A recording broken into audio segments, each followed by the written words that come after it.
ஆண்டவரும் இரட்சகருமாக இயேசு கிறிஸ்துவின் இனிய நாமத்தில் உங்கள் யாவருக்கும் அன்பின் வாழ்த்துக்களை தெரிவித்துக் கொள்கிறேன். அருமையான தேவப்பிள்ளையிலே புதிய நாள், புதிய நம்பிக்கை தின தியானத்தின் மூலமாய் இந்த நாளில் கூட உங்களை சந்திப்பதில் நான் மிகுந்த மகிழ்ச்சி அடைகிறேன். அல்லேலூயா. இன்றைக்கு கூட கர்த்தர் நமக்கு கொடுக்கிற வார்த்தை என்ன? யோபுவின் புஸ்தகம் 36ஆம் அதிகாரம் 26வது வசனத்தை கூட நான் வாசிக்க கேட்போம்.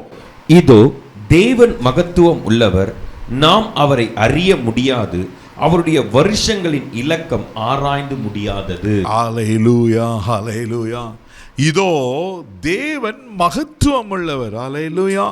நீங்கள நானும் ஆராதரிக்கிற தேவன் எப்படிப்பட்டவர்னா, அவர் சாதாரணமானவர் அல்ல. தேவ பிள்ளைகளே, அவர் மகத்துவம் அல்லவரா அப்படின்னா இஸ் அ கிரேட். அவருக்கு நிகர் அவர் தான், அதுக்கு மேலே ஒருத்தரும் கிடையாது. ஹல்லேலூயா. பாருங்க, அவர் அவ்வளோ பெரிய பராக்கிரமத்தையும் அவ்வளோ பெரிய வல்லமையும் உள்ள ஆண்டவராக இருக்கிறார். அவருக்கு நிகர் அவர் ஒருவர் மாத்திரமே.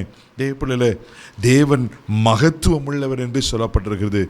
அது நீங்கள் யாத்திராகம புஸ்தகம் 15ஆம் அதிகாரம் 6வது வசனத்தை வாசிக்கும் போது இப்படியா சொல்லப்பட்டிருக்கு. வாசிக்க கேட்போம். கர்த்தாவே, உம்முடைய வலதுகரம் பலத்தினால் மகத்துவம் சிறந்திருக்கிறது. கர்த்தாவே, உம்முடைய வலதுகரம் பகைஞனை நொறுக்கிவிட்டது. ஹல்லேலூயா.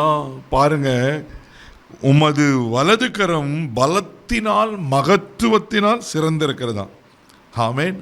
அவர் வலதுகரம் பலத்தின் மகத்துவத்தினால் சிறந்திருக்கிறது. அதனால உம்முடைய வலதுகரம் பகைஞனை நொறுக்கி போட்டது.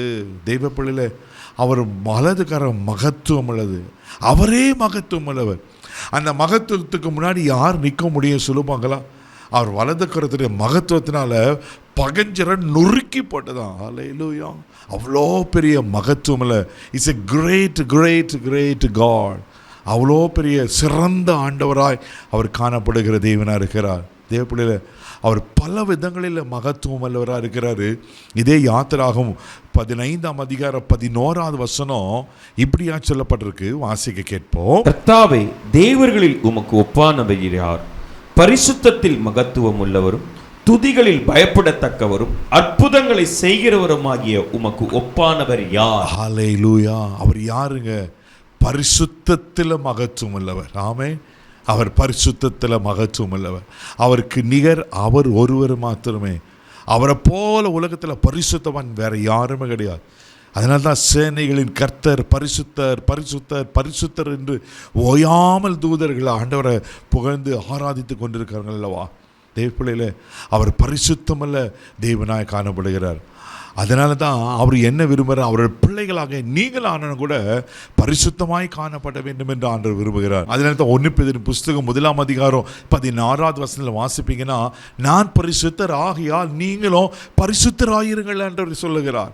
தெய்வ பிள்ளைகளை 15ஆம் வசனம், உங்கள் நடக்கைகள் எல்லாவற்றிலும் பரிசுத்தராயிருங்கள் என்று எதிர்பார்க்கிறார். தெய்வ பிள்ளையில, அவர் பரிசுத்தத்தில் மகத்துவம் அல்லவராக இருக்கிறதுனால நீங்களும் நாளும் நடக்கல எல்லாவற்றிலும் பரிசுத்தமாக இருக்க வேண்டும் என்று விரும்புகிறார். நீங்கள் 1 தெசலோனிக்கர் 4ஆம் அதிகாரம் 3ஆம் வசனம் 7ஆம் வசனம் வாசிப்பீங்கன்னா, தேவன் நம்மை அசுத்தத்திற்கெல்லாம் பரிசுத்தத்துக்கு அழைத்திருக்கிறாராம். நாம் பரிசுத்தமெல்லாம் இருக்குதான் தேவனுடைய சித்தமாக இருக்குது.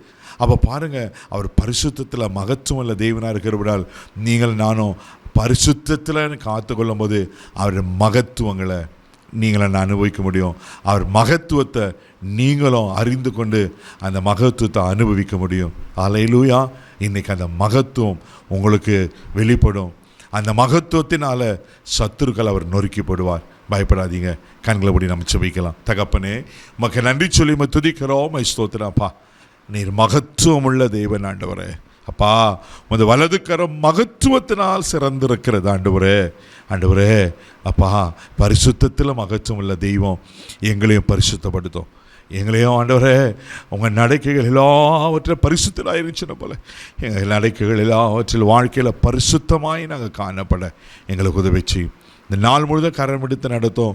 உங்கள் தெய்வீக பாதுகாப்புக்கு போடுகிறேன். எல்லா தீங்குக்கு விலக்கி காத்துக்கிறோம். பாக்கியமாக மக்கள் செலுத்துகிறேன். இயேசுவின் மூலம் ஜெபம் கேளும் பிதாவே. ஆமென். அவர் மகத்துவத்தை உங்களை வெளிப்படுத்துவார். தைரியமாக போங்க. God bless you.